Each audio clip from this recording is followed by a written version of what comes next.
Welcome to the Point Man Podcast. This is a mic'd up men's group of 4 Catholic fathers challenging each other to be the point men for their families. I am a fighter. I am a fighter. All right, welcome Season 4, Episode 3. Today we have a special guest, Dr. Sarah Denny. We're excited to get there and a little background. She's a learned doctor. And we're really going to talk about natural family planning. So if you're watching this episode, you're going to see that we're missing our host, Drew. Drew, who actually requested that we talk about natural family planning. I think he was scared and bowed out of this conversation. So please don't blame him. We're not. He's on the road today. He's on the road today. He's very busy. But before we kick it off, let's start with our scripture verse. So this is Genesis. The Lord God then built the rib that he had taken from the man into a woman. When he brought her to the man said, "This one, at last, is bone of my bones and flesh of my flesh. This one shall be called woman, for out of man this one has been taken." All right. Thank you, Jason. So before we dive in, let's do a quick check-in. So Clint, how we doing, man? I'm holding on. Happy to be at the tail end of a very busy week. A lot of dynamics this week. 2 sick kids. So, it's been challenging working from home and just working our way through the challenges of the week. But here we are, and looking forward to the weekend. Right on. Thanks. Sarah? Yeah, so I, at this moment, am excited to say I have 2 big events coming up. I'm running my first half marathon in 9 days. Nice. Praise the Pretty Lord. stoked. Even bigger and way more important is I'm getting married in 29 days. Awesome. Woohoo! All right. Praise the Lord. Congrats. So, To an amazing man of God. To an amazing man. I'm so He's a grateful. great guy. So that'll be the He's real incredible. marathon, not the half. That'll be the real marathon. Yeah. All right. I hope all the training has prepared me for Yes, that. indeed. Yeah, just make sure you hydrate. Yeah. Yeah, check in. So we did the kids had a fall break, so we got away for the weekend, and we were all crammed in a hotel room, leveraged some points, and we were looking for like this pack and play to be delivered for the baby. Didn't arrive in time, so we're like, baby's sleeping on the bed. It arrives. I'm trying to put this thing together. It's a lemon, and just pack and plays are the worst, but trying to put it together at night, keeping the baby asleep, and it like catches like the inner between my thumb and forefinger, just bleeding everywhere. Feeling sorry for myself. We finally get that set up, get the baby in, and then a couple hours later, fire alarm goes off. So we're like waking everyone up like 1 a.m, going downstairs. Blair team is not looking their best. Like, my wife doesn't mess around with fire. Like, we're on the 12th floor. She's like, "We're getting out of here." I'm like trying to get keys and like phone, wallet.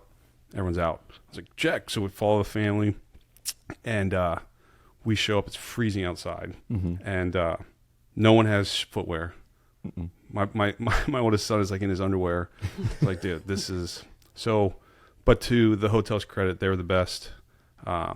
Hilton made it up to us. Oh, nice. Gave us the points back. Upgraded us. Oh, praise God. I am a Hilton's fan. Yes, Even indeed. after that experience. So, yeah, if you're looking at between Marriott and Hilton, Yeah. there's a plug for Hilton. Go Hilton. Yeah. Praise God. We had our family retreat for Willwoods last weekend, which went really well. Praise God. A great turnout of families. And then I just came back from Orlando from it was a 3-day conference called the CFLAM. It used to be called NACFLAM, which sounds a lot like AFLAG, which I'm really glad they changed the name. But it's the Catholic Family Life Association, and they had the big conference. And it was great. Got to do a little talk out there, and had a little table booth talking about some of the things that we do with faith and marriage. So it was a good time. Right on, man. There is an absolute, and you know this, a war being waged right now against us and against our family. Listen to these statistics. 56% of divorces list pornography as one of the major factors leading to divorce. 56%. 60% of men in a survey said watching pornography decreased their desire to read or study God's word. C.S. Lewis said, what we practice not what we preach, is usually our greatest contribution to conversations to others. What example are you setting for your family and community with your online behavior? If you're not personally struggling with porn, are you doing all you can to defend your family from the enemy? This is an attack that we need to guard our homes, to protect our families. Even if this is something that you're not struggling with, you still need, because we live in a pornographic culture, we need to guard our homes and guard our families. Lead the way for your wife and for your children by getting Covenant Eyes. Covenant Eyes is a software that is installed across all your devices, phones, laptops, desktops, iPads, all that, and monitors your online activity and reports. There's reports that go to an accountability partner. That's the other great part about Covenant Eyes. Covenant Eyes has also blocking technology that allows you to keep the pornography off your devices. This transparency in our online behaviors fosters integrity and deepens relationships. We can't fight this alone, and we need help. So you go online to Covenant Eyes. You actually, if you use the promo code POINTMAN, then you can get, I think, a 30-day free trial. So check out Covenant Eyes, put in POINTMAN, get your 30-day free trial today. Awesome. Well, Dr. Sarah Denny, welcome. Thank you for having me. Yeah. I'm excited to be here. So for the listeners out there, just so you don't think it's a bunch of males talking about authentic masculinity, we thought it'd be refreshing to get a woman's take on the topic for this season. And maybe we just start with just a little bit of background. Obviously, there's a doctor in front of your name. So maybe we can just, how did you get there? You're a learned doctor. Yeah. So, I mean, my story really starts, I was a freshman in college. This was 2007, 2008. And my plan was I'm studying biochemistry. I'm going to be pre-med. I'm going to go be a pro-life OBGYN. It's still a beautiful dream that I was having at the time. But, you know, the Lord is so good in that he reminds us of what we don't yet know. And there's a lot to learn always, but especially when you're 18. And so I took a women's studies class. And on the first day of class, we had to go around the room and we had to say our name, our biological sex, and our gender. Now, this was the spring of '08. So this is a much more common thing, obviously, now. But my little Catholic bubble just like, and I was like, wait, what? So like, my name is Sarah. I'm a woman. I am female. Okay. You know, I thought that was self-evident. Okay, it's not. Then I need to be clear, you know. And so it really started me on this journey of what does it mean to be a woman. Now, I was really blessed also. I mean, maybe 6 months prior to that, a dear friend who was the teacher at the time of all of us. Like, so I went to an all-girls Catholic high school. And then a lot of our guy friends went to an all-boys Catholic high school, and they were brother-sister schools. So for campus ministry events, we would get together. And this great guy, Rock Gurnan, he started giving us like a little deep dive into theology of the body. And I remember leaving. I mean, he maybe talked about it for 10 minutes. But whatever he said, I was hooked because I borrowed from someone the theology of the body for beginners. And I remember my dad driving me home from track practice, and like I was reading the book, which is an odd thing to do, like in the car. So I was doing that. And fast forward to this women's studies class, that was the only thing I could think of that when I had heard it and when I started reading it, that I didn't feel defensive, if that makes sense, as a woman. Right. And so I kind of use that as my sanity piece. You know, I'd read these crazy, super intense, I think way too graphic works that I had to read for class. And then in my spare time, I would go read Letter to Women or Mulier Sunitatem. And you know, it sounds kind of silly, but I've told people since 2008, I'm like, if I'm ever on a desert island and I'm stuck by myself and I can bring one thing to read besides scripture, I'm like, I'm bringing this document that JP2 wrote, the encyclical on women, because every time I read it, I feel hopeful, you know, which there's a lot of things we can read that convict us of truth, but this was an experience of there's this man who wrote these things, and it's not just for me, it's for every woman, but the reality is it provided me what felt like a free space that I wasn't boxed into. To be a good woman, to be holy, I have to be one way. It just kind of shattered that, you know? So that began me on this journey where I realized very quickly, well, I started to go to free lunches and I was like, I'm going to change this program from the inside out. I'm going to change my major to women's studies. And then very quickly I realized how much I don't know. Thank God. That was such his mercy. And I was like, okay, well, maybe I should figure out what it means to be a woman before I tell everyone else what it means to be a woman. And I chalked it up to the Holy Spirit, but a lot of doors opened up. This gentleman, amazing guy, Dr. Chris Baglow, who some of you know, he was in charge of the theology department at a local college at the time, and he kept calling me, wanting me to be in his program. And originally I was like, no. And then I was like, actually. And I felt like the Lord himself at one point, it's not like God speaks to me like, Sarah, do this thing, I wish it were that way. That'd be way easier. I got this memo. Yeah. Great. Very Thanks. clear. Thanks for the text message, Lord. But I felt this really clear sense of the Lord. And you know how simple he can be? Like we kind of, or at least me, I overcomplicate it often. Yes, true. But I feel like the Lord, he himself was letting me know in some way like, hey, I made woman. So how about you ask me like what it means to be a woman? And so from that point forward, I was like, oh, you're right. Okay, maybe that's where I should start. So that's why I transferred to study theology and philosophy. And that just began me on this trajectory.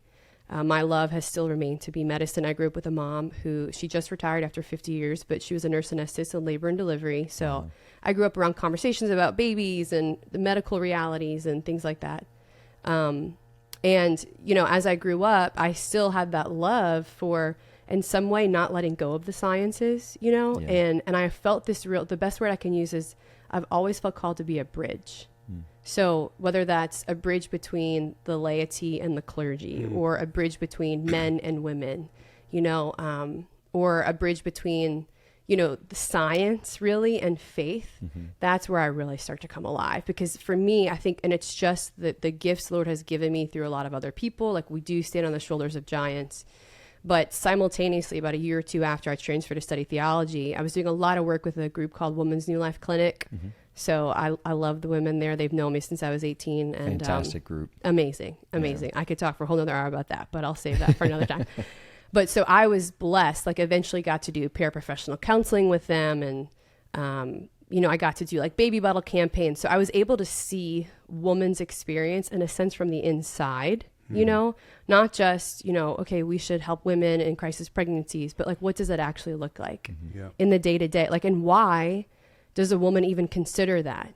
A woman must have some like weighty reasons that she would even be asking the question. And unless I give her room to really kind of wrestle with that, like, I'm not loving her if I just say no, like, don't even consider, whatever might be coming up in her heart. So anyway, at one point though, also, the woman who was in charge, they had just started teaching Creighton model, which is a method of fertility awareness. And they asked me if I wanted to start charting. And this was 2009. So I started charting. And at the end, they do this whole kind of section on communication between spouses. And I wasn't married yet. I wasn't even dating anyone. But me and the woman who was teaching me, we just had great conversations about theology of the body. That's really what it became. We would just talk about TOB as we're talking about my chart. And so it really ignited in me this like, oh my gosh, like there's a way that these worlds can come together. Yeah. And so eventually after getting my master's, I went and I started studying for my PhD in bioethics through Regina Apostolorum in Rome. And my research for my dissertation focused on putting John Paul II, who was my hero, and Margaret Sanger, who for good reasons also gets a bad rap, but I wanted to understand why did she go down the path that she went down. And I knew that there had to be more than meets the eye, that there had to be behind her battle cry were suffering women. And so I wanted to kind of get into that space, that interior with those women. And so I did my best to bring them together into a place of finding where can we find common ground. And then where did they diverge? But ultimately to argue that we really need to educate our young women on their bodies, on truth, but empower them through knowledge. That just as God the Father respects us in our freedom, that we want to respect human beings in their freedom. We want to respect young women in their freedom, but we can't even really respect their freedom unless we give them the truth about how they've been created and the purpose for which they've been designed. Wow. So that conversation, that conversation that you kind of play out between John Paul II and Margaret Sanger, and like how you imagine that, it's interesting because when you bring up Margaret Sanger, and at least it's almost like you like don't even like mention her name. Oh like, yeah. Like why would you even waste your time? Like this person is, and we can list all the things that are wrong that Margaret Sanger did and all that, but. And I'm sorry, for the benefit of the listener, who is please. Margaret Sanger? Yeah. So Margaret Sanger is essentially, she's the woman who started Planned Parenthood. Now, what we know Planned Parenthood to be today, I would actually argue that some of the things they do, I don't know that she would have agreed with, but she opened the first birth control clinic in New York City, which was the first birth control clinic in the United States. They had one maybe in the Netherlands. at that time. And this was 1918. And so at that time, it was also illegal to put into the mail any kind of diagrams related to biology. So even when I teach my clients with Fem and Creighton model, that would have been illegal for me at the time to share, because the way that the law was written, because of a gentleman who had really come from more of an extreme Puritan background, it was written so that these things were classed as pornographic. So women would go to their doctors, they would be on their 5th or 6th baby, they'd be 30, they'd be struggling with mental health issues, because also she was dealing with a largely immigrant population, and they were just really working hard to make ends meet and feed their kids. So the reason why they were asking questions was valid. But then, you know, she tells this story of one of her patients who the doctor was in the room and Margaret was in the room, because Margaret was a nurse. And this woman asked the doctor, like, can you please tell me, like, how can I stop from having another baby? And the doctor looked at the woman and said, tell your husband to sleep on the roof. Wow. And I, as a woman, when I read that, I'm like, I'm fired up, you know, like, I'm like, I'm on Margaret's team right now. So, you know? Right. And look, just transparency, like I'm here and I'm presenting it very calmly, Yes, but yes. like when I get fired up, y'all, like I get fired up. So, And we think natural family planning, everyone should know what that means. But it's funny, like, I went to a Catholic grade school, had the benefit of going to a public high school, gang. And then, but when I got married, we started practicing natural family planning because we had 2 kids back to back. And mom was like, hey, I think let's do, natural family planning. I was like, all right, yeah, what is that? And then we started going into the paces. I pretend like I understand what's even happening. And I'm like, babe, what is going on? And I'm just getting fired up. She's like, you're not cooperating. I was like, I don't even know what's going on. Yeah. So I think a lot of guys, literally, you start mentioning charting and it's like, and you want me to do what? yeah. And so I think part of this is an education piece. Absolutely. I think part of it is understanding the beauty, the self-sacrifice, the coming together. There's so much to unpack here. And I'm like, okay, where do we start here? But I know Clint's over there. He's probably wondering, like, what book would I have on a desert island? So maybe you want to answer that, because Sarah shared hers. I don't have an answer for that. You got to think about it. I was thinking Soul the Apostle. Soul the Apostle. That was the first one that kind of came to mind. That's a good I one. have to think about that. You can't put me on the spot for that. That's one. fair. I need to think about that. All right, I'll No, come that's back. Or fair. maybe to That's go fair. back with the theology of the body itself, all the 5 Yeah. years of those Yeah, presentations, and yeah. really sit with that a bunch. Yeah. I don't know, but how long am I on the desert island for? Okay. Yeah, I'm sorry. I never thought about Let's it, continue. actually. So this is important, right? So we need to get more into natural family planning, what that is, what it's not. Yep. It's some people think it's like, well, it's Catholic version of birth control. What's the whole point about waiting and then just taking something? Like, what's there's a blurred line for people about the morality between the two, doing it and not doing it for doing something else. But also too, I want to get back. So I want to answer that if we can, and then also want to get back to the discussion between Margaret Sanger and John Paul II that you brought together, because I think the problem, and this is my problem in parenting, especially with my older ones, is that I just don't have time to listen. You just need to listen to me, right? And so then if my kids aren't feeling heard, regardless of whether I know what they're going to say or not, if they're not going to be heard, then they're not going to listen to me. Right. Like, because I'm not listening to them. At least they don't feel that way, right? And so there's something valid about really understanding. And actually, if I am honest, it's when I think I know what they're saying, but there's something else when they're saying something to me that I need to listen more and be more attentive to, and to respond as father better to them, so that we can build that relationship, build that trust, because the law is not going to move the needle for them, but love will.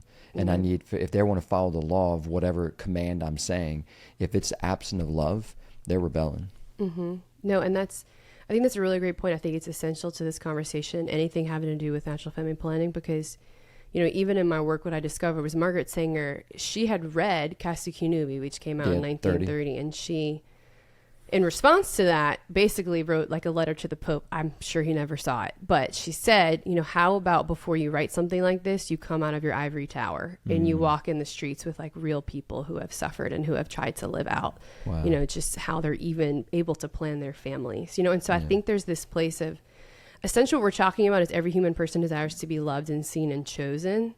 And regardless of what our family situations are, because obviously on this side of heaven, there is brokenness and there is mourning and there is difficulty mixed in and intermingled with the joys and the triumphs, but we're trying to provide a space like you're describing, Jason, like you're trying to provide a space that's home.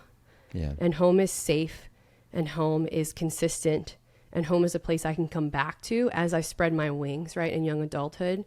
And it doesn't look perfect for any family, you know, and there's no two families. I think you really can't compare it, just Right. like any love story can't be compared. But essentially what you're talking about is providing a place and a space where encounter can be had. Yes. Now, when you're dealing with teenagers, I mean, I've taught high school girls, like, you try asking them certain questions. If they're not in the mood to talk, they will make sure you know that, you know, and like, okay, that's not the time. But if you provide, if the space is consistent, when they're not even realizing it, that's when you, I mean, y'all know this more than I do, but as parents, you're like, ooh, wow, Lord, look at how you designed that conversation. Yeah. I tried planning it and Yes, that blew up in yes. my face, Yeah. you know? And Yeah, so agreed. there's this patience to the Spirit that is not my forte. That's why it's the Spirit, and I have to ask the Spirit to lead me so much, you know? And even in these conversations, I cannot tell you the number of men and women I've met, you know, where it's not appropriate for me to be like, oh, well, you should chart your cycle so that you can practice NFP, you know, but I can tell you there was a huge number, you know, sometimes to write,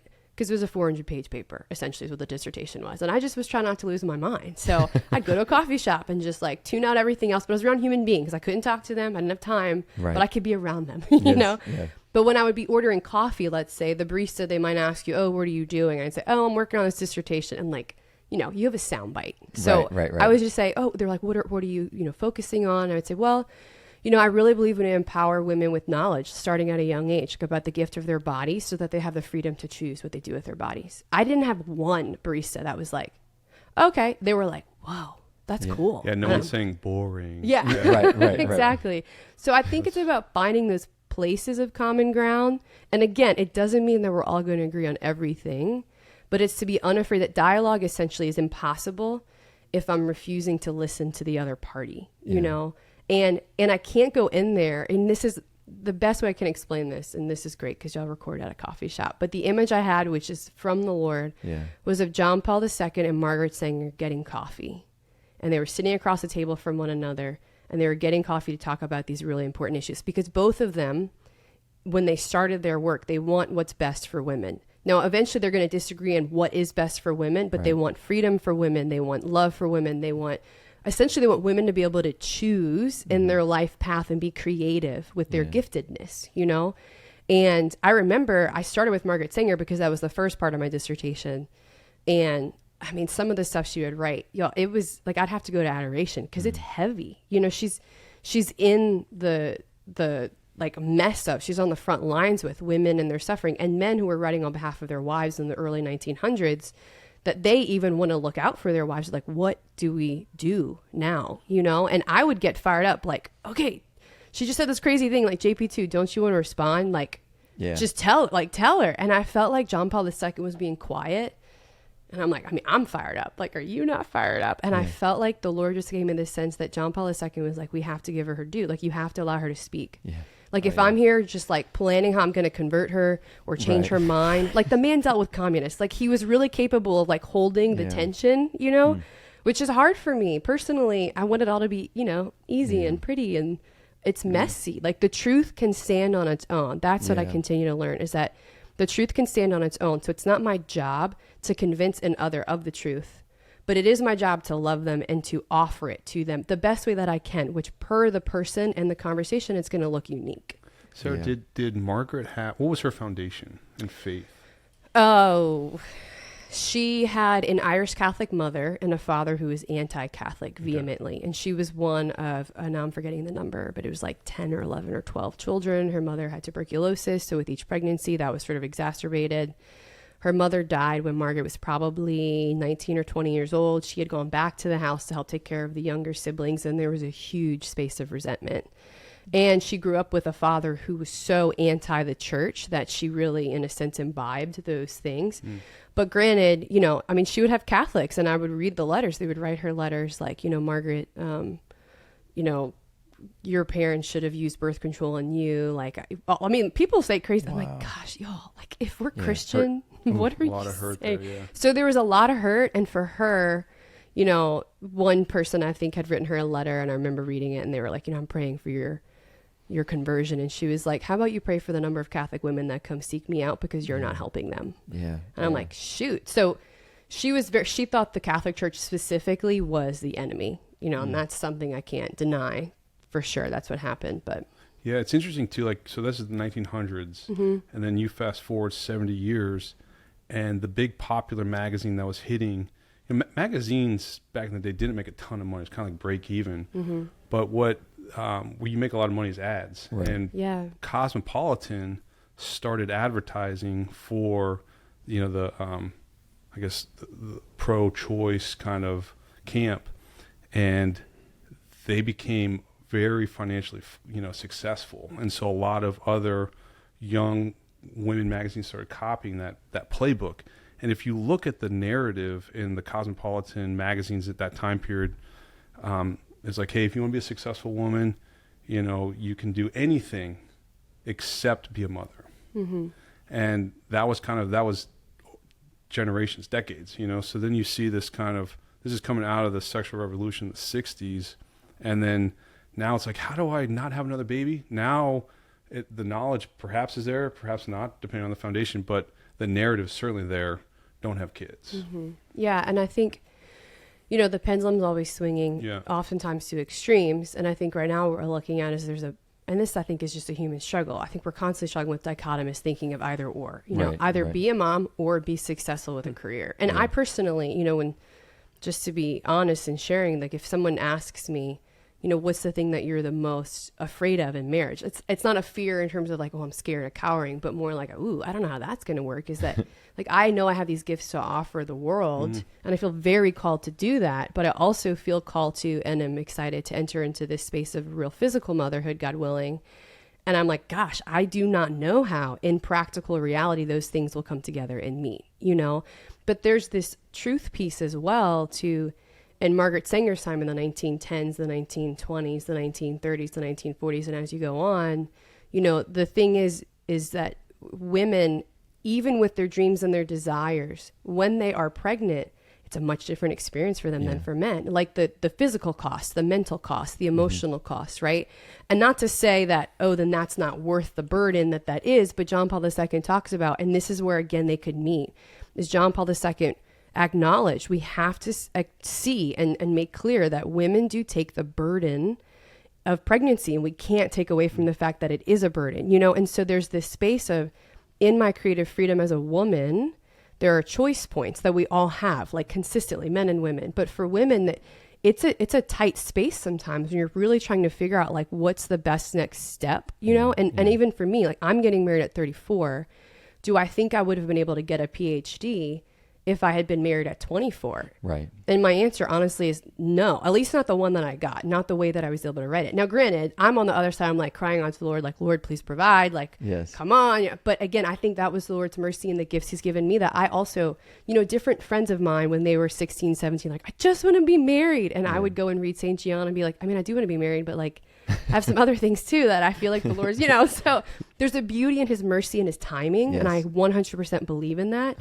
100%. And it's not to take away from that there's this narrative that's going on that's really pushing, like you have to choose between, and if you want to have these other things, you have to exclude motherhood. But I think it's to give a space for listening to that the struggle is real, that for woman, you know, and there is, and every woman is aware of her biological window, you know, like I experience it monthly, that there's something within my body that's like changing, preparing for the potential of, but I know innately that that's not a forever thing, you know? And so it can create this really intense tension where women they feel backed into a corner often and having to choose, which is why things are blowing up in the fertility industry, more of a secular speak, I would say, but you know, with freezing your eggs, you know, like all of these options are we really can do so much, like the research into artificial wombs and all this other kind of stuff.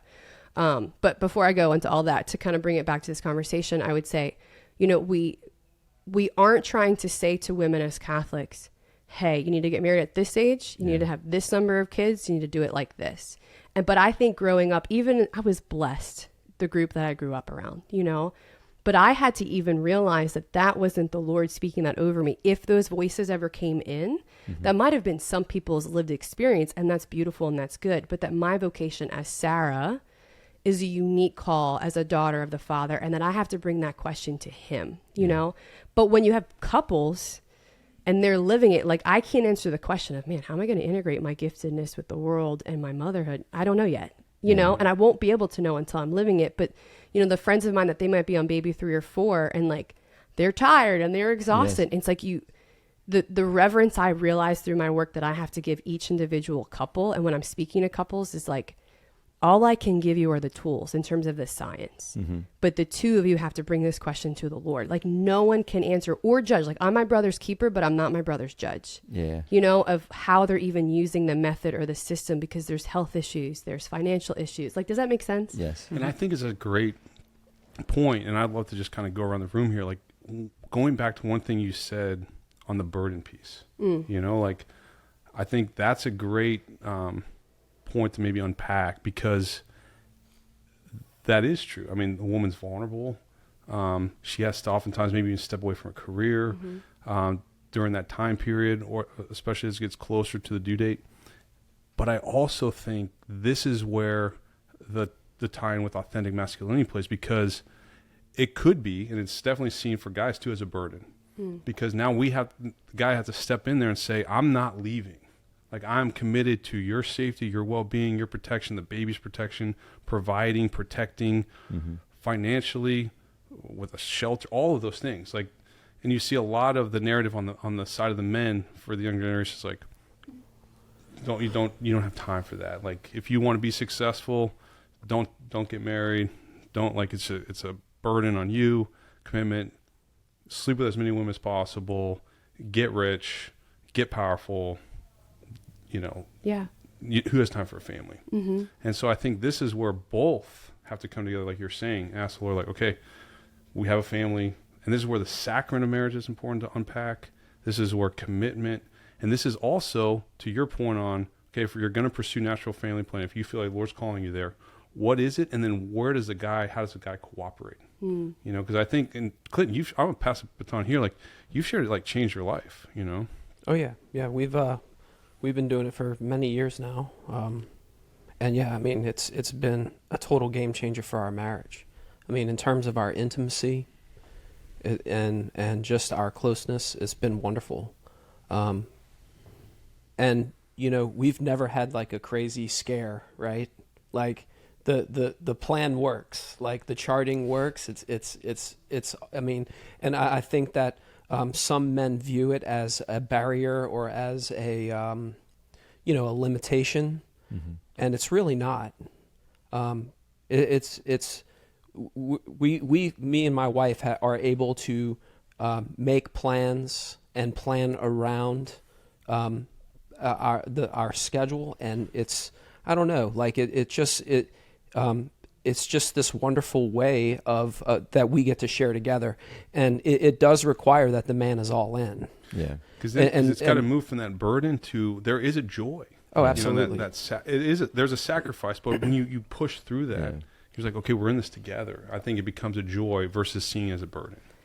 A friend of mine said, you know, like natural family planning is a school and a tool. And it's meant to be something that's going to help and bless the couple in their relationship of being able to give one another and to be in control, like to be a gift. I was at the conference and Damon Owen spoke, and he said, you know, you have to have self-knowledge to self-possession to then be a self-give.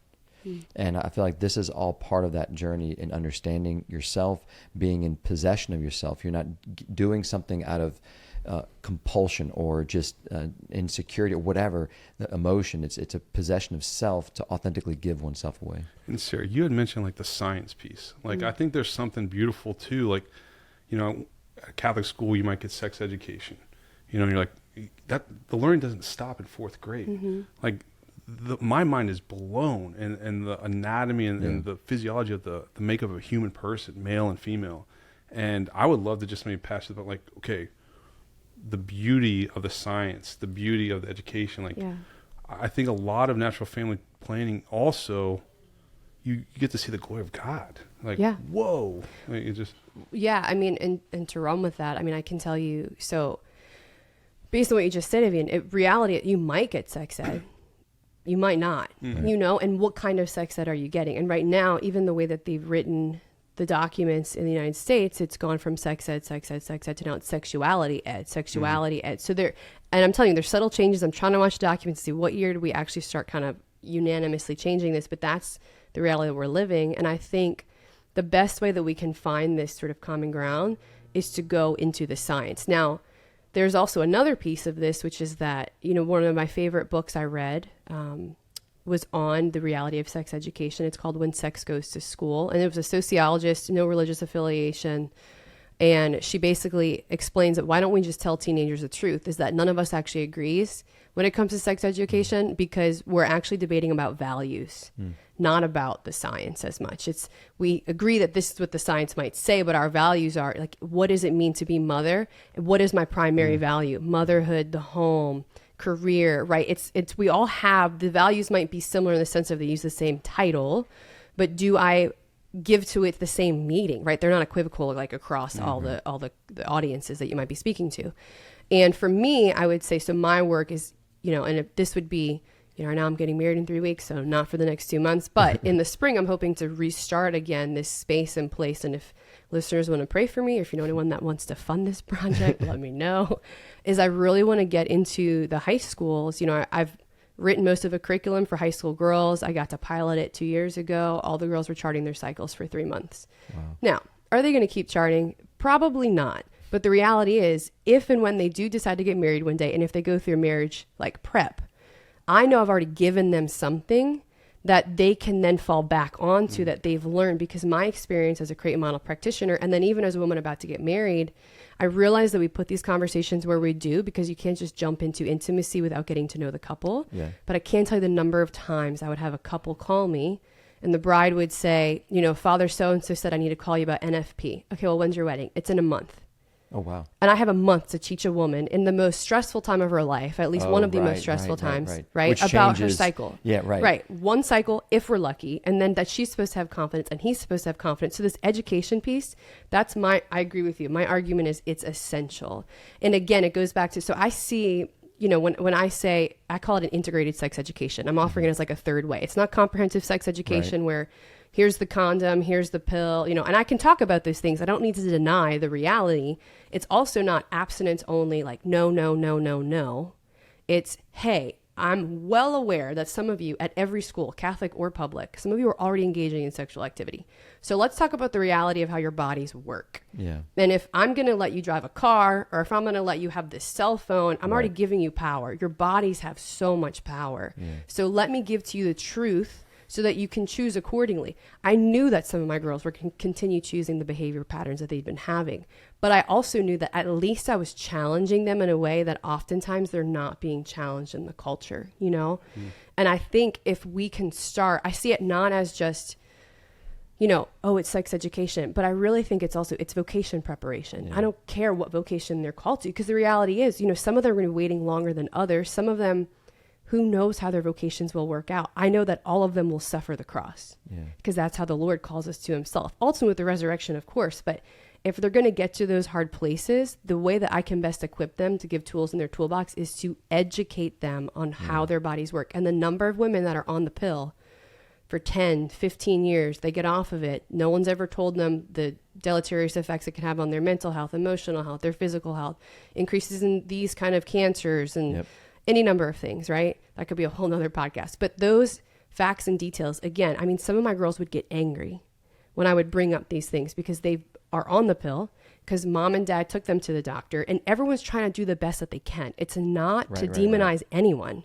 It's the reality that this science, it's out there, but it's taking off, but it's a slow moving reality, because there's a lot of values in the medical system that are also coming against what we would say is actually better medicine for women. And I'm going to forget this point, and it's kind of a tangent, but I really want to make sure I go back to it from what we were talking about before.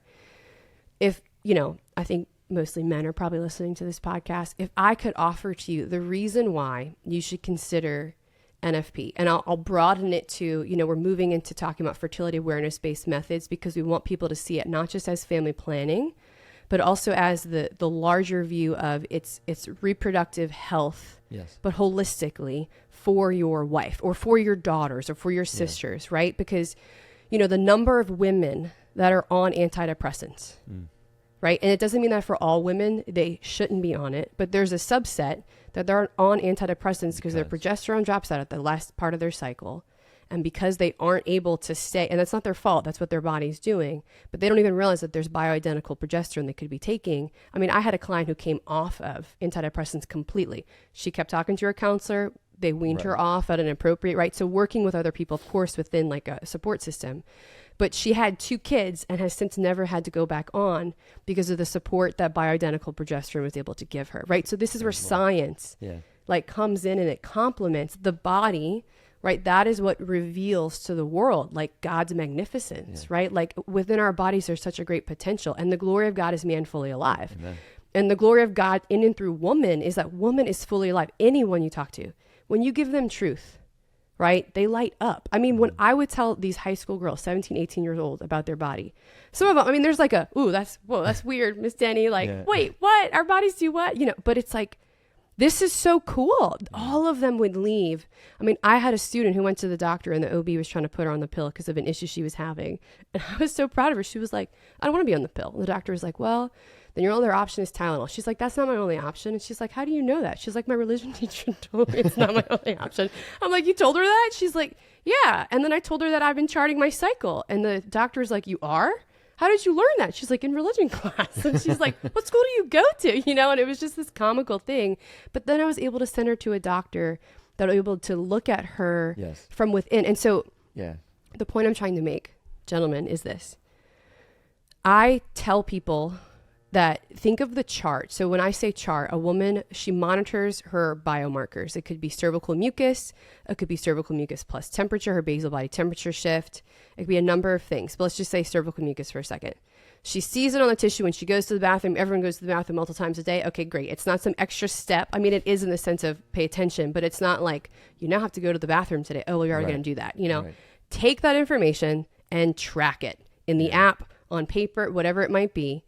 Not all apps are created alike, but that's another conversation. And when you do that, you start to see patterns. And when a woman is given the reality of her body, the number one statement I've heard women say is, oh my gosh, I'm not crazy. I'm like, no, you're not crazy. But you're biochemically like cycling. That's why it's called a cycle. Your hormones are ebbing and flowing in ways that are appropriate for you. That affects everything. It's not just reproductive system. It's also your mental and emotional health, right? And so I say, this is her biological diary. And I had a college student one time, so I've given a lot of talks, and it's to men and women at different points, just depending. And he wasn't asking the question out of, you know, trying to prove something. He really just genuinely wanted to know. He's like, why should I care about this? And I said, because just as on a physical level, this is a biological diary, so too, the physical reveals to us the deep reality of the spiritual realm and the gift of who this woman is in your life. So it's like a window into her as she lives that day. Because, right, if I'm charting, I can't tell you next week what my fertility is going to be. I mean, in a sense I can, because I've charted for 12 years, but it's probably going to be. But I cannot tell you, right, on November 18th when I get married, it's definitively this thing.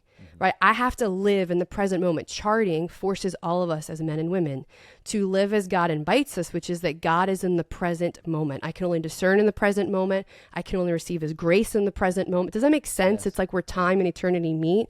And to go a little bit even deeper, what I found in John Paul II and in my research was this, and it's that charting, think of it as the tangible, practical reality. Like I can hold the chart in my hand, or I can at least look at the app, that invites you as men to come to see and understand and really encounter, to get to know the interior life of your wives, the interiority of the woman. The reason why John Paul II spoke against contraception, it's not because it's natural that he said that fertility awareness methods are better. Like, yes, they're natural. Yes, they're healthier. That's also a plus. But he said it's because it does not reduce woman to an object. Instead, when we allow women to chart their cycles and to live in reality how God has designed their bodies, then you as men are allowing them a space to live and move and breathe as the gift that she is, without telling her she has to change to fit what you want her to be in that moment. Does that make sense? And like, there's such a depth. Like, and I think that's what we could all rally around, like the feminists of every kind could rally around, is, don't you want to know what more a woman can do for the world? Like I do. I think there's still so much untapped. But if we're going to get to that, then we need to allow her to be who she is. And this interior world, the best way I can explain that we can access that, at least from one angle, right? It's not going to encompass the totality of her, but it's an important part, is you can come to know your wife's heart and her feelings and her desires when you're open to this way of living. Because the difference is, if she's on the pill, do you have to have the conversation that often of if you want another child, if it's time to have another child, why you shouldn't have another child? You don't really have to. I mean, honestly, I don't know how people do it, because for me, I mean, I'm just planning a wedding and it's crazy. I can't imagine like, should we have a baby? Should we not have a baby? And there's 5 babies that are over here and they all need these different things, right? Life is so crazy and it's beautiful. But at the same time, when a woman and a man are charting, it demands of them that they look each other in the eyes and they live in reality of, what is the Lord calling us to now? Yeah. Gosh, that's beautiful. And I think the connection I'm making, I'm going to go around the room here, is I think that mirrors also the relationship the Lord wants to have with us. Amen. Oh You my know? gosh. Yeah. I think what natural family plane does, like you said, it lives in the reality versus this comfort at arm's length. You know, just keep it comfortable. We don't really want to engage in conversation. Okay, we're done watching Netflix. All right, let's head to the bedroom. You know, it's like, hey, how was your day? You know, Yeah. like, let's have a conversation. How are you? And I think the Lord wants to engage us, like in prayer. Like, hey, Amen. I'm here. You know, I don't just want a Sunday relationship with you. Yeah. You know, And I think too, sorry, I have so many No, thoughts. yeah, I don't want let's to do cut you off. You know, I was giving this talk one time, and I want to be very careful to not overdo the analogies. You know, sometimes you can kind of weird people out, and I myself, I'm like, okay, that's a bit too far. But I think, again, right, the physical is revealing the spiritual to us. You know, if I take a woman's chart and you look at it as a circle, right, there's times where she is like, just, oh my gosh, everything is great. And there's times where she's like, oh my gosh, like this hurts, or feeling overwhelmed, or whatever it might be. And when you look at the liturgical calendar, what do you see? Like the Lord calls us to a season of suffering and offering up. The Lord calls us to a season of rejoicing. I mean, if woman, right, and that's why we call the church feminine, is because within her, she holds the reality that life is full of seasons. And God the Father has ordained it such that we become who we are as men and women when we're faithful to reality. Like John Paul II, that was the acting person. And we could talk about that, love and responsibility. Like I'm just going to geek out over all those things. But his point, right, is that man is never most fully like obvious to be man. And I mean, man and woman, right? As much as when we give of ourselves in love, right? When we choose through our will, right? I know myself, I possess myself. And then I choose through that freedom and through my will to give a gift of myself, right? And then through offering that gift of myself, it's this crazy, like, of course, the Lord is full of paradoxes. I receive back, right? The gift of who I am. And then in a marriage, I mean, that's explosive. And like the best, I mean, that's essentially a new Pentecost. Like that's what every marriage is called to be, right? Yes. And so I think that's the invitation consistently is like, are we willing to go? And look, this is a risk. Like love demands a risk. Right. But if you want the quote adventure, like to pull the buzzword, you know, but really, I mean, the greatest adventure, it's not always the mountaintop. I mean, I would love, let's all build tents on the mountaintop. That would be great, you know, but the greatest adventure, and it I don't say it to say a woman or a man, but specifically I'm thinking of the women in my life right now, and even what I'll be called to in the future, you know, it's not beautiful and fun and like, people are like, it's not sexy when you're like changing diapers and like, you're just like, oh my gosh, I just stepped in the baby's poop. Like, like it's hard, you know? However, again, it's seasons, you know, like the often the ebb and the flow of the season and then receiving and realizing and the parents realizing, oh my gosh, I just yelled at my kid and that was totally my stuff. And then you apologize, you know, like there's never oh my gosh, you screwed this up and you can't, this is why I tell couples, I'm like, to me, when we talk about NFP, it's not about, here, I gave you this one talk and now you should just go out and do it. It's, you might try and then you might fail and then you might go to confession. I'm like, welcome to the human race. Yeah. But you're trying, you know? And I think, you know, I had one client and I asked her permission to share this story. This was years ago, but she had come to me. They started charting. They got married. They got a little stressed. They got on the pill. She came to me crying about like 6 to 9 months after that. She said, I know that he loves me. I know that he doesn't want to use me. Like, I know it. I have no doubt in my mind. She said, but in the experience, she said, love making changes. Like, it changes because we can just do it all the time. And it's sort of like it robs it of what I knew there could be because of what I've experienced before. Does that make sense? Yes. Yeah. So what do you think?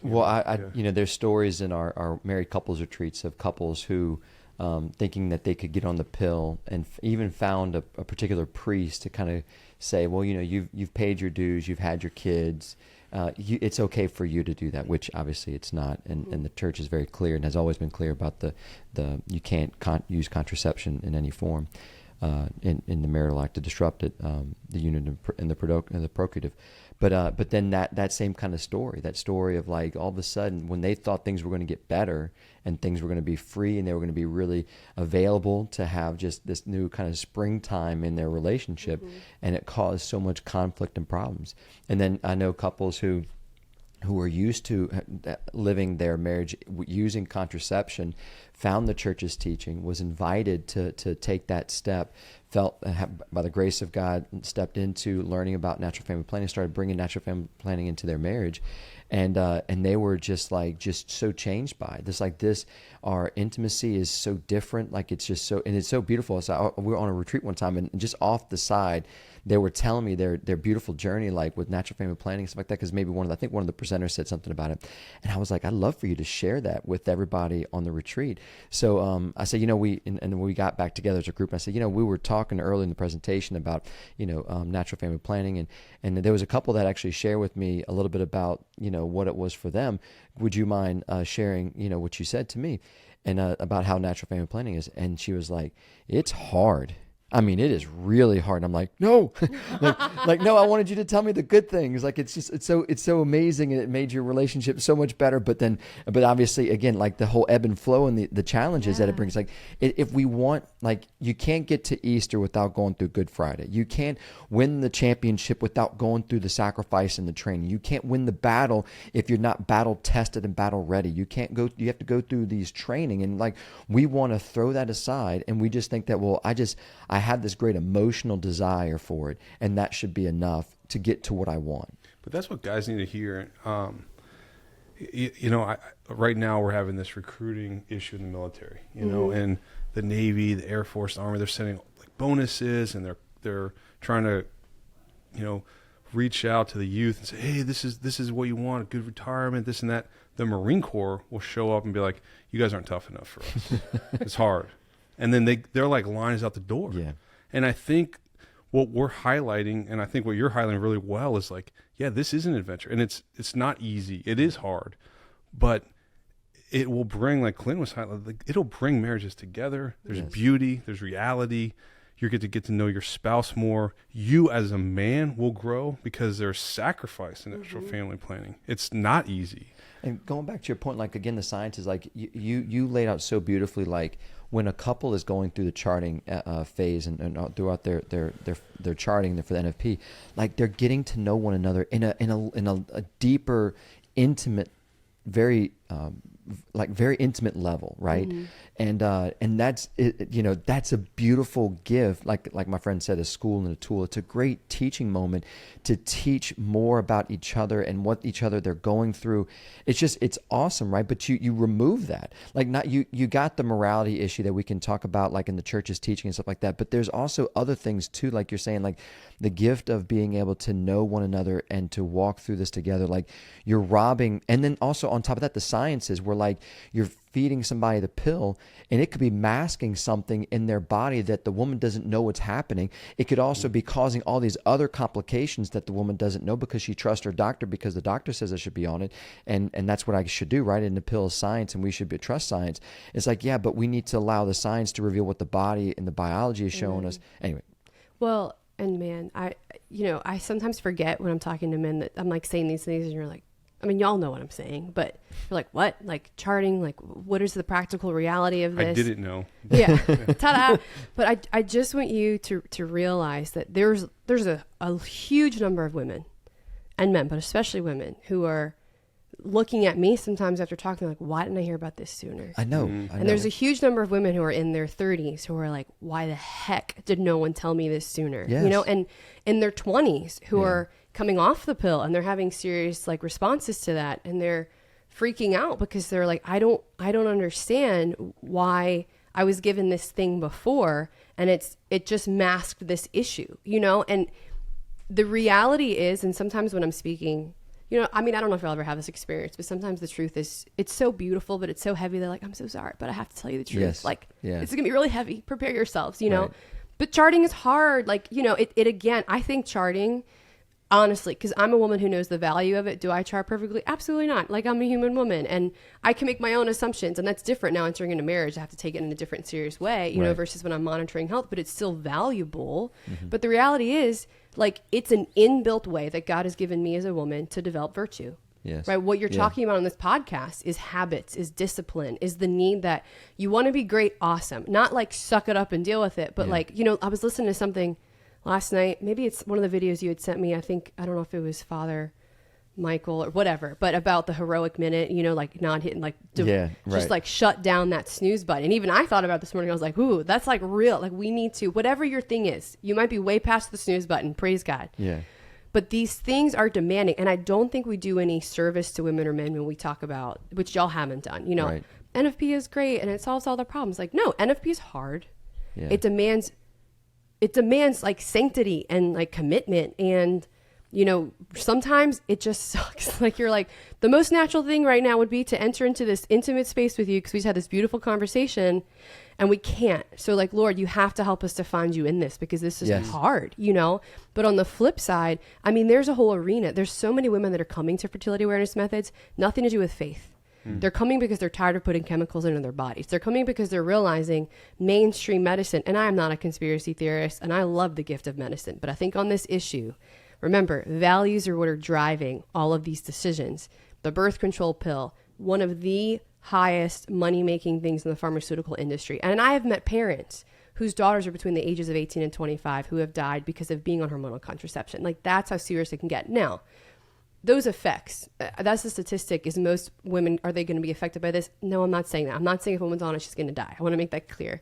But I'm saying, you know, for a time, we didn't know, perhaps, but now the science has gotten to such, and there's still so much for us to learn because Right. like science is a gift from God and God is eternal. So I can't say that we're ever going to see the end of it, you know, but it has become so advanced that there is so much potential to be found within fertility awareness methods that it's like my challenge is give it a shot and don't do it for a week. If you do it Yeah, for a week, yeah. well, I mean, Right. you would, all of you would know, like, what can you get done in a week? Like, what habit can you change in a week? You need time. Yeah. But if you can lean into that place, see how your body actually works. And I also want to speak to the men who are, maybe you love women who you see them and you're like, maybe this isn't the time to have this conversation. Or you see her and she feels like she's kind of caught in the cracks because maybe she struggles with infertility.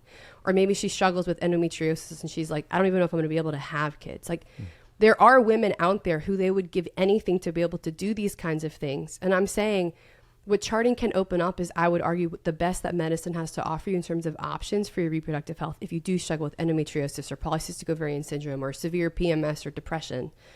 But also, I don't want to take away like the suffering that you're experiencing, that it's not this like Band-Aid. Like Yeah. charting, you know, the pill I feel like is much more of a Band-Aid. Let's shut it down. Literally you can see the hormones if you look at the research and the studies. I mean, that's what it is. It's shutting down. And we have to give women room. Like, maybe your wife is someone who she is curled up in a ball on the floor for 3 days because of something that she's experiencing. And so she got on the pill just to be able to go throughout her day.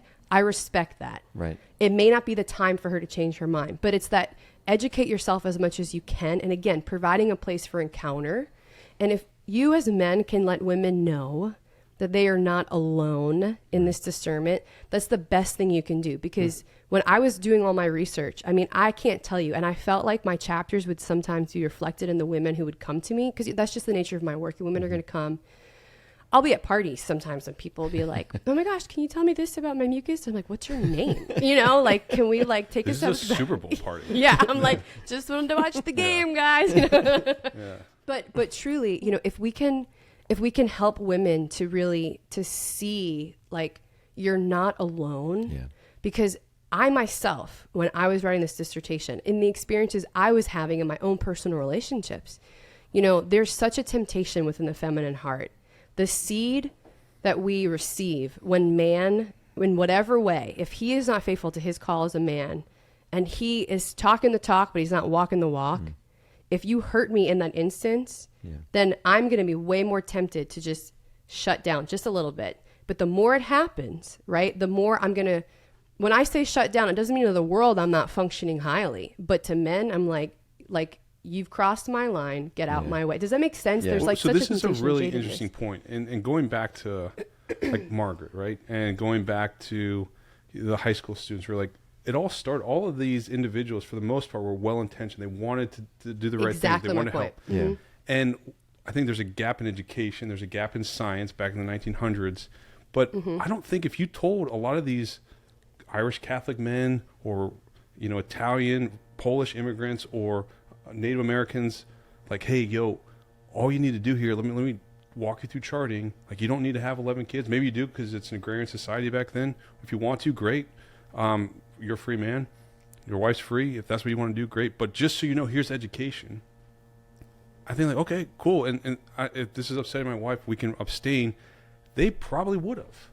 I think what the pill does, it's almost like, you guys are all idiots, so here, because no one is versus, why don't you just educate them and allow the individual to make that decision and engage their will and their willpower? That's an interesting point. And I think on that, a lot of this, yes, the women can chart and they're like, why didn't I know about this sooner? And maybe it exposes some things. They're like, oh, I didn't know I had this health issue or this or that. But it's not going to go anywhere if the guy isn't really on board. And so this is to the guys on the fence, like, if you have a play in this too. And I remember when we first went down that path of natural family planning, sadly, I mean, and I need to apologize to my wife, like, I was not like a good husband during that period. I was throwing a pity party for myself, like, gosh, this is, sure, I'm on board, but not really. Yeah, and there's my a wife woman, you're felt like, that, I'm the you know? gatekeeper. Yeah, she Yes. felt that. And we didn't have like this amazing conversion to it. Like, there were some bumps and some Sure. things along the road. Some starting and stopping, and so yeah. I mean, our commitment level graduated as we continued Right. to understand more and Yeah. to do it. And Yeah. to your point, like, engaging in virtue, like, okay, this is good for my wife. This is good for, like, okay, we've prayed about this, we've discerned about this. Now I also have to be 100% in. Oh, I You love know? what you said about how you get to know your wife on this much deeper Yeah. Yeah. plane. And that to me, because all the men I know love their wives, fully, with Yeah. all their heart. But they don't have this. I mean, this is an even deeper understanding. I mean, you It's said it so varsity. beautifully. Yeah. Well, It's and like you said, the physical revealing the spiritual. I mean, that's really deep stuff, and it's really, really beautiful. yeah, thank you. And, if I may, and I say this completely respectfully, but there's something that I've kind of seen this trend, and, I'm working largely with the Catholic population. My goal is that this is for everyone, so however the Lord can open those doors, but in essence, there's so many. If you're listening to this podcast, you're trying. Like, that's what I want to say. First, kudos to you. Like, you're making steps. You want to learn. You want to, and I just want you to be aware of, if you're making the holy hour, and if you're going to daily mass, and if you're like working out, awesome, love it. All this is like around you, forming habits and being disciplined and becoming like the strong man that you're called to be. But if you're doing those things at the expense of, like, if your wife is at home and she doesn't feel known and she doesn't Yeah. feel seen and she doesn't feel appreciated, why would she want to open herself and reveal herself to you? Because I've seen, there can be this temptation. And that's always, I mean, at a certain point, the enemy's not going to tempt us, right? That's just the rules of Ignatius. Like, I'm not going to shoot someone. Okay, great. So he's going to tempt me with the goods. Like, there's a lot of goods. And all Get of you busy. as men, if you're listening to this, good. But what is the best? Like, where am I called to? And a lot of times our discernment becomes, I need to say more no so that I open up a place that my yes can rest and take root, you Yes. know? And this isn't to say, don't do your holy hour, don't go work out. That's not what I'm saying. But if that becomes the place that we think we have to lean into, and then the woman you're called to, which is your vocation, Yes. feels invisible, feels less than those things, like God the Father is calling you to discover. I mean, we read the creation of Eve. Like, this at last is bone of my bones and flesh of my flesh, because when he looked upon Eve, Adam realized this is a gift from the Father. Yes. And by loving Eve, I love the Father, you know? And so that really is, if we're going to like cut it just simply, and you want to remember one thing I say, it would be this, that as you choose to enter into the mess of what real life presents to you, which is it's not always clear cut, it's not always easy, and yet science gives us a lot of objective, consistent things that we can work with, right? Then you need to be willing to crawl into that interior space with your wife. And remember, she cannot read your mind. Like, you're like, oh, I did this thing because I love her. And she's like, great. I'm so grateful you did that. But like, that's not what I need right now. Or that, like, it doesn't translate. I mean, y'all know, right? Like, we just... That's the wash the dishes example. What you want. Yeah.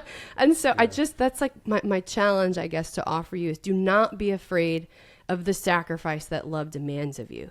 Yeah. Like, if you want to be the best man you can be, and this goes for all men, it doesn't matter if you're not married, and whatever your vocation is, like our vocation is to the present moment, our vocation is to holiness now, today, right now, whatever time it is, the person that's in front of me in reality.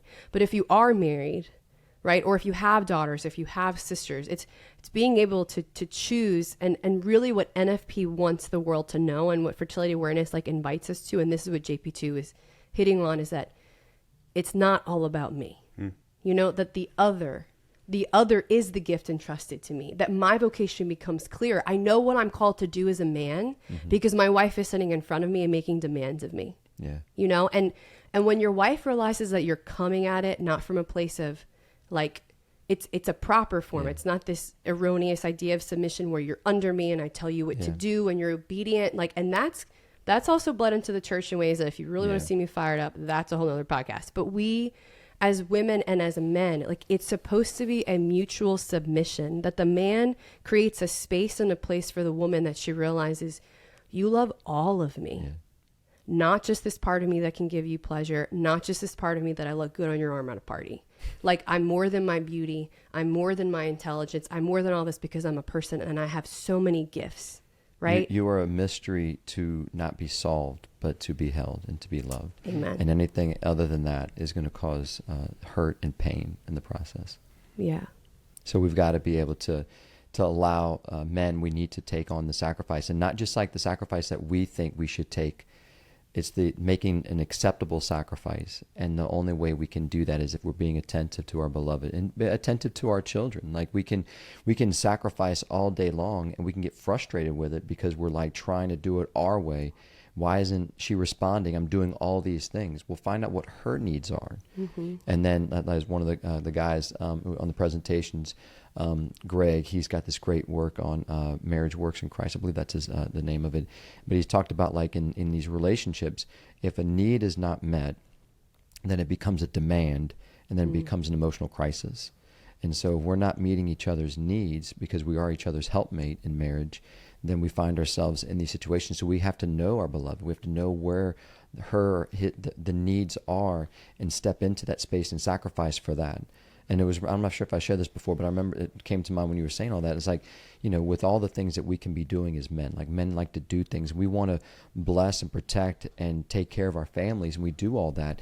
And sometimes we forget who we're doing this for. This is not for myself. This is for God and for my family.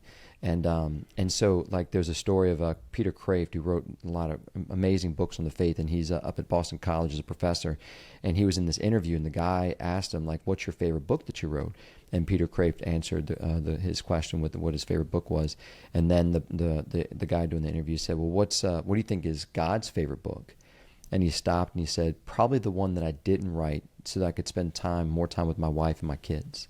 And that's, again, making that acceptable sacrifice that is pleasing to the Lord versus just thinking I've got to do things my way, which brings us back to this interior life, to be able to, for me to, one, have this interior life with the Lord so that I truly know myself, an interior life with my wife, or with your spouse, to be able to know her heart, so that then you be able to know how to give yourself properly to one another in love. And, you know, if I can offer this too, and it's such an interesting time. We're talking about, you know, sex education and the conversations probably all of our parents didn't have with us. But when you think about it, it was such, like, kids used to go outside and play. Like that, what else are you going to do? Like go play, you Right. know? And now they are bombarded with so many choice points. Whenever I give a talk to high schoolers, I'm like, what's the first thing you did this morning? They're like, brush my teeth. I'm like, what'd you do before that? They're like, picked up my phone. Yeah. And there's no, we have to educate. I mean, we're giving them a super powerful tool. It's kind of unfair, I think, at a certain point. And we have to educate them on how to be responsible, but at an age where they're just trying to figure out who the heck they are, and their prefrontal cortex is still developing, like all of these things, right, which are just natural to being human beings at that age. But my challenge would be, I don't know if y'all have seen The Hidden Life. It's this movie. Yes. Okay. Everyone watch it. I'm serious. It's completely silent. And right? yes. Yes. It's based on a true story. I believe he might be at least servant of God. Blessed. Okay. Yeah. But it shows you, and I think this is the challenge is, you know, I've met so many amazing people through my work, and I'm so blessed. And then some of them, I mean, I could count on a few hands, like have been honored with awards and stuff.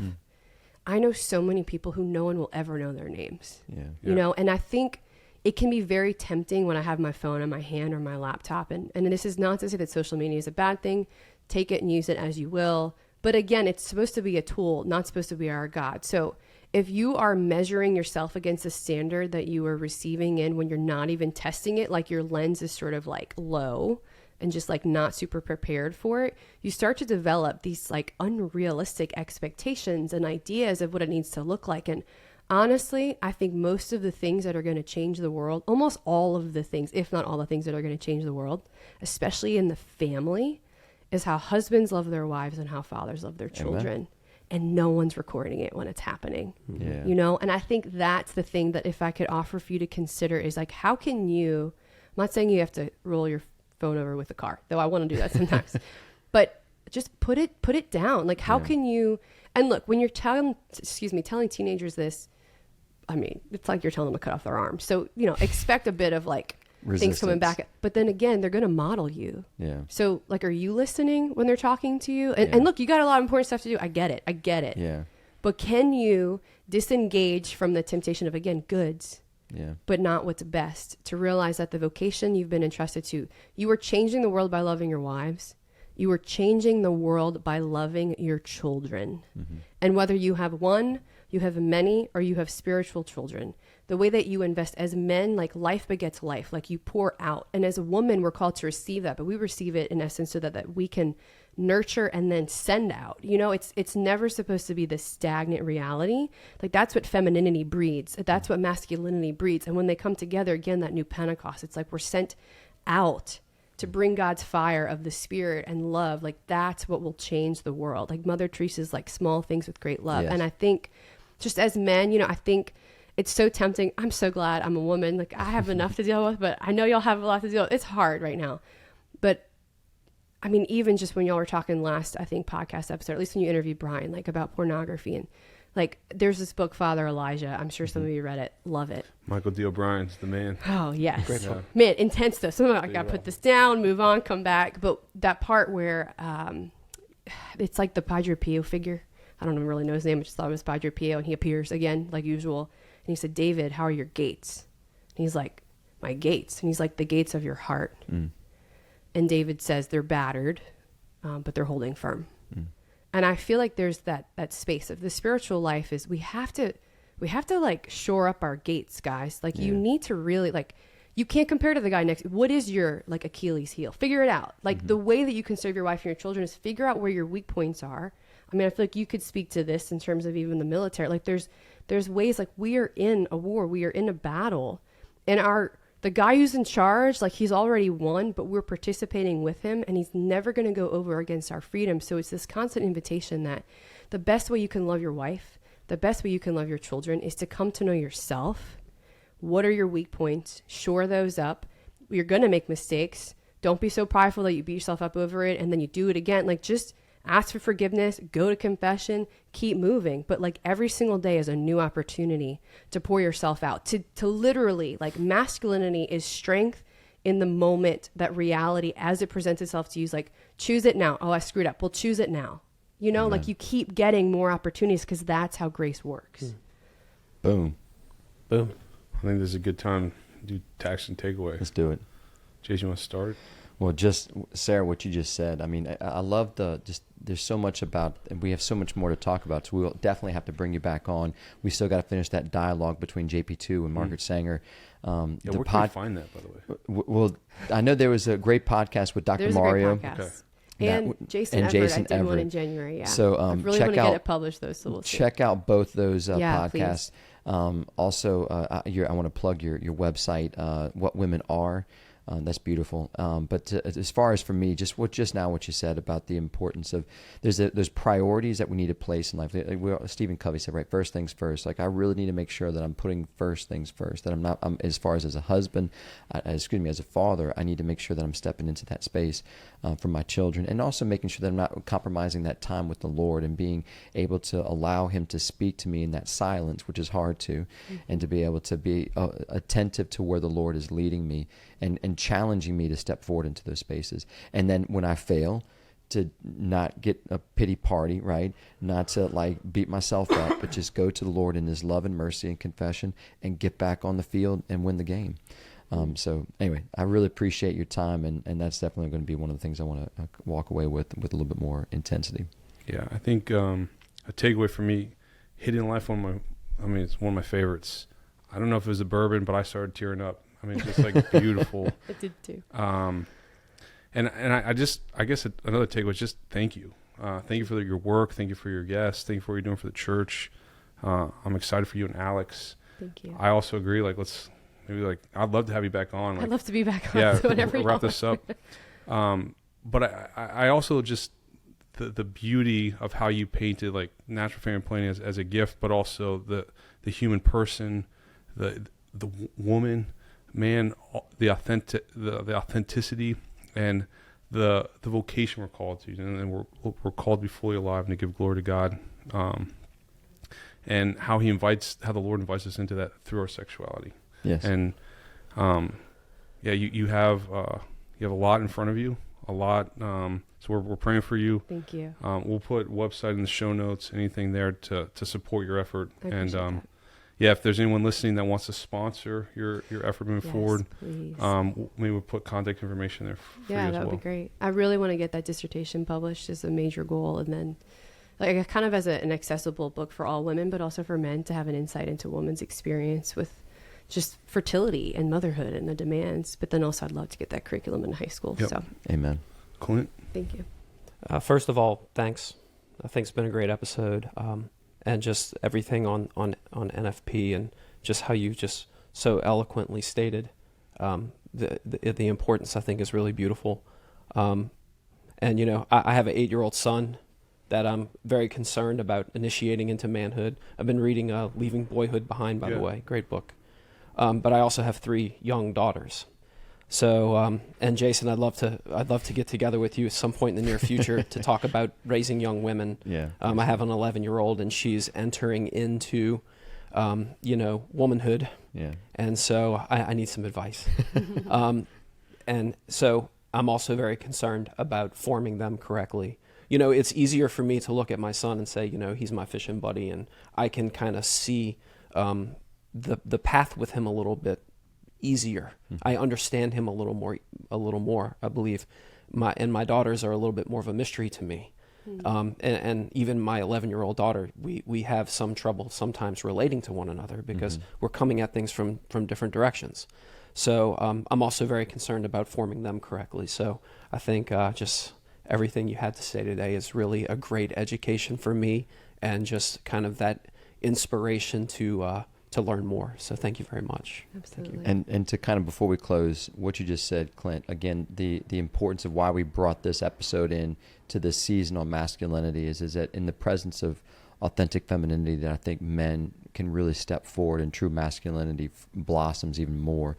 And we need to understand the gift of women, the beauty and the mystery of women, not as a problem to be solved, but this mystery to be held. And I think that is calling us men as forward in our masculinity and our strength to do something really amazing for the world. Yeah. Amen. Doctor, any closing remarks on your end? Oh, wow. First, just thank you all for letting me be on the show. I love what y'all are doing. I think what I often hear is a lot of our friends will talk about, it's it's easy for us as women. We're like, let's get coffee, let's do this. Like, I'll hold the baby and you can talk about whatever. But I think it's harder for men to be able to find the time, to be able to make the effort, to know which guy, also to find guys they really want to lean in with, that they can be encouraged. So I'm very grateful for what y'all are doing. And I'll be praying for y'all and just for this to continue to reach the men who really need it. And other than that, just my encouragement would be, to men, like if I could tell you one thing, it would be that you are like God's beloved sons and he is well pleased with you. So however you come to this podcast, like however you are in this moment, whatever day it is that you're listening to this, it could be a year from now. Whatever it is, this is the reality he's handed you and God's not finished with you yet. So my biggest encouragement would be like, do not give up. Like the Lord has not given up on you. Wherever you are in your relationships and your vocation, like please, please, please, like I as a woman am begging you, like I desire a world for, my future marriage and family and children, but really my work and all the women I work with, like the women I know that are still longing for men to step up, the women I speak to that I'm telling them men will step up, when I'm talking to high school girls and college girls and I'm like, do not give up hope, but for that to be actualized, it also depends upon the participation of men who they don't choose the easier way. And so I know that y'all have it in you if you're listening to this podcast because you're making time for this when you could be doing a million other things. And so I would just say, like, do not be afraid of the demands of love. And that's first the demands of love from God the Father that he's asking of you in prayer, and then the demands of love of the women in your life. Praise the Lord. Amen. Thank you for listening, and may God bless you. Man, what another great show today. I want to thank all of our listeners for spending the time with us. I want to challenge you, if you've enjoyed this, please share this show with another husband or father that you know, or leave us a review on Google, Apple, or Spotify. We'll see you next time. I was born a fighter. I rise up like smoke from a gun.